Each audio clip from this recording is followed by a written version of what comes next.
Good grief. Why do they never go in for me?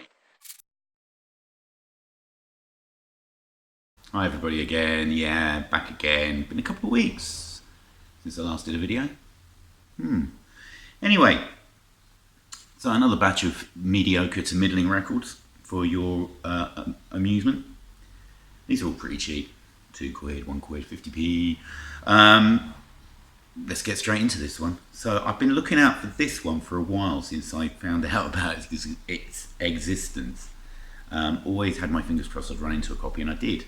So this is Daryl Hall's, and I think it's his solo debut. This is called Sacred Songs.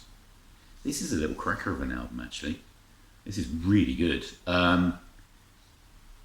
Produced by Robert Fripp, who also played guitar on it. Don't think there's anybody else of note on it, but it's a really good album. The vocals are excellent on this. Really, really pleased to pick this up on a Black RCA label. Apparently it's part of a trilogy that Robert Fripp did. I can't remember. I think one of them was Heroes. It was one of the Peter Gabriel albums, I think. Formed a kind of trilogy of albums, apparently. I can't remember which Peter Gabriel album it is now. I'm sure somebody will say in the comments, or maybe I'll remember to put a message on the video. But great pickup, love listening to that. It's a really good album. In the same batch, somebody must have got rid of at least a couple of Daryl Hall albums, because we've got this one, which is The Provider. Is it The Provider? Is that what it's called? Yeah, The Provider. Which, now I've tried to find out information on this, but there's not an awful lot of information. Somebody told me that it's a collection of really early songs. I don't know if they actually recorded them with each other, but maybe songs recorded with other people in the early 70s, I do believe. But this is a great album. There's some really good songs on here. A lot of good stuff. I was really chuffed to pick that one up. Superb condition on Thunderbolt Records. Don't think it's particularly valuable or anything, but it's definitely a worthwhile pickup. If you see, I think it's been re-released countless times on CD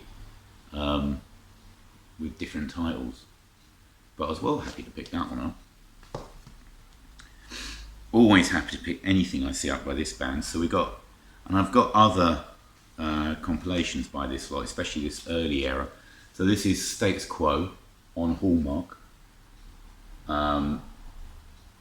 Pictures of Matchstick Men. This is a compilation of their early psychedelic stuff. So of course it's got Pictures of Matchstick Men on it. Spicks and Specks, their cover of Green Tambourine, Ice in the Sun, Technicolor Dream, Gentleman Joe's Sidewalk Cafe. So yeah, I don't think I've actually got all of the tracks off this, because I haven't got the original album, so it's quite nice to just get those early psychedelic songs off there. I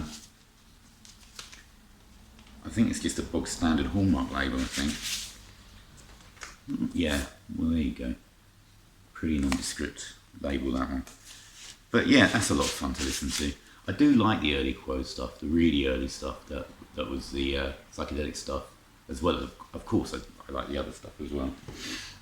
Right, I picked this up for 50p just because I thought, well, why not? In fact, I think I picked up a fair few of what's left for 50p. So I got a copy of Reg Strikes Back by Elton John. This isn't actually that bad an album. There's some decent tracks on here. So I do like the cover, which has got his collection of I presume is part of his collection of stage wear and various other bits and pieces before he flogged it all off, I think. Didn't he flog it all off? Was it after this? I guess it was. There's some decent songs on here. He does a version of Mona Lisa's and Mad Hatters Part 2, which was on, is that on Honky Chateau? Don't know. I Don't Want to Go On With You Like That. pretty good. Yeah, it's actually quite an enjoyable album. Nice gatefold. Also got that says more of the collection. And there's a label.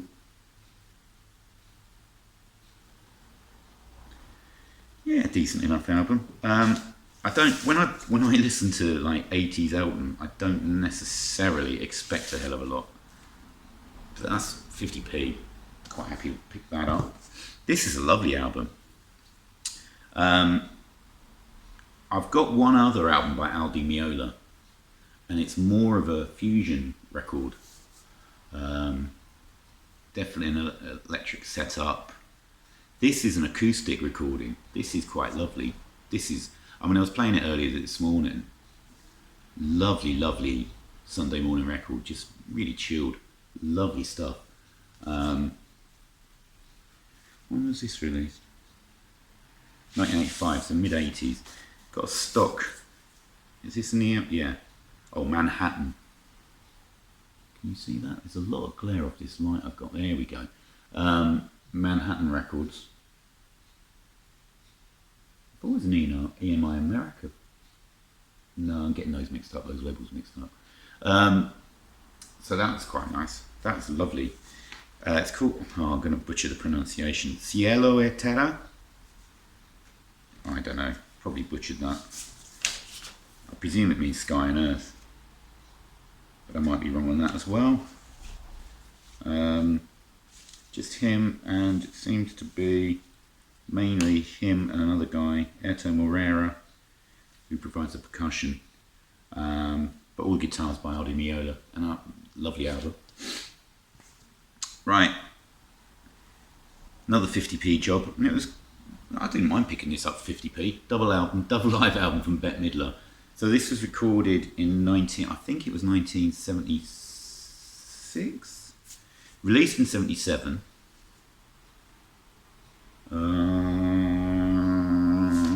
Can't see when it was recorded.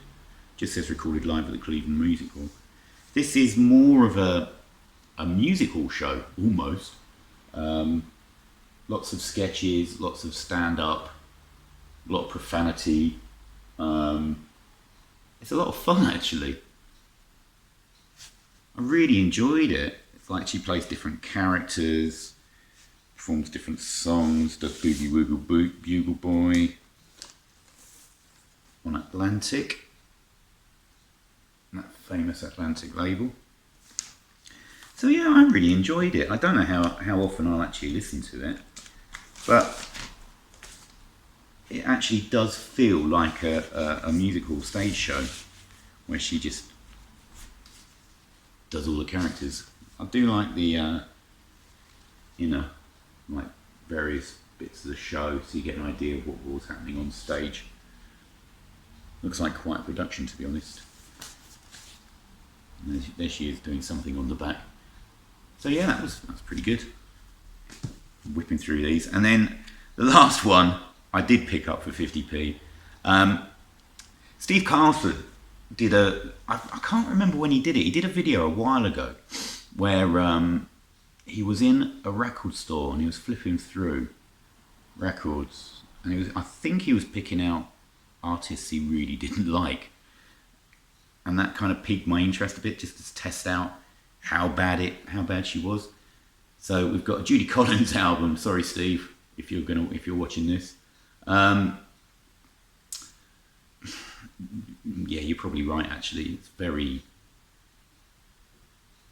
stagey. Yeah, it's not exactly an exciting album. I mean, her voice is all right.